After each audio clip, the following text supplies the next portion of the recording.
Social media पर इन दिनों मेरा चरित्र बताने वाली पोस्ट की बाढ़ आई हुई है।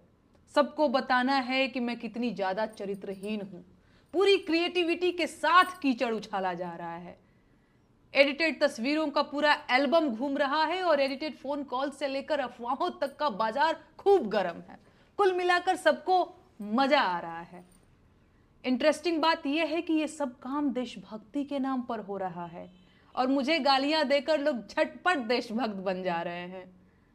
अगर मैं इस प्रोसेस को न समझ रही होती तो मैं जरूर परेशान हो जाती, कमजोर पड़ जाती, टूट जाती।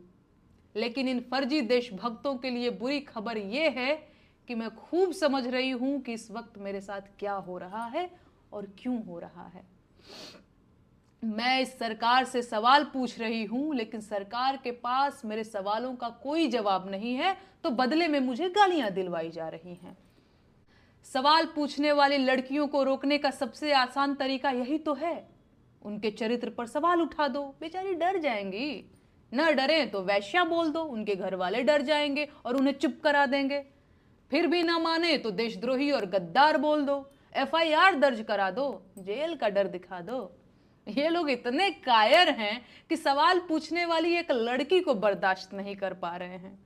पूरी IT सेल की फौज लगा रखी है। मेरा फोन नंबर तक वायरल कर दिया गया है। डेली सैकड़ों फोन कॉल्स आ रहे हैं और ये सब सिर्फ इसलिए कि मेरा हौसला टूट जाए। मुझे गालियां देने वाले लोग कोई और लोग नहीं हैं। ये वही लोग हैं जिन्होंने सावित्रीबाई फुले के ऊपर कीचड़ फेंका था। ये वही लोग हैं जिन्होंने सुकरात को जहर का प्याला देकर मार दिया था। ये वही लोग हैं जिन्होंने ब्रूनो को सच बोलने के लिए जिंदा जला दिया था। ये वही लोग हैं जिन्होंने मीराबाई राठौर को जहर देकर मारने की कोशिश की थी। ये वही लोग हैं जिन्होंने माता सीता को अग्नि परीक्षा देने के लिए मजबूर कर दिया था।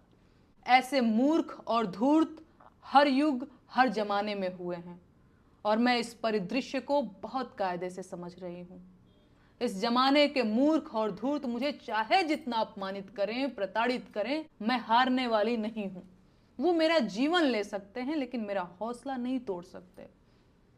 सुकरात अगर जहर का प्याला न पीता तो मर चुका होता, पर सुकरात आज भी इसीलिए जिंदा है क्योंकि उसने झूठ बोलने के बदले जहर पीना स्वीकार किया। मैं इस देश के लोकतंत्र को बचाने की लड़ाई लड़ रही हूं। आम जनता के उन मुद्दों की लड़ाई लड़ रही हूं जिन्हें सरकार में बैठे लोगों ने पीछे धकेल दिया है।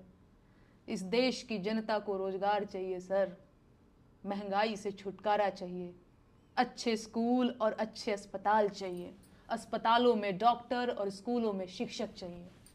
आम जनता को हिंदू मुसलमान और मंदिर मस्जिद के झगड़े नहीं चाहिए। लेकिन इस सरकार ने आम जनता को सिवाय झगड़ों के और कुछ नहीं दिया है। सरकार इस देश को कमजोर कर रही है और मैं ये होने नहीं दूंगी।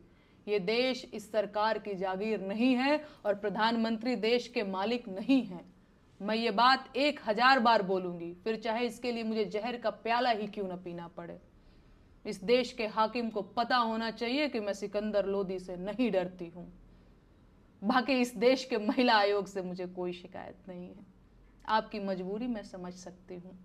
भाजपा के नेता महिलाओं पर जिस मुखरता से बयान दे रहे हैं उसे देखकर मैं आपकी हालत का अंदाजा लगा पा रही हूं। तो आप लोग अपना ख्याल रखिए। नमस्ते जीजी।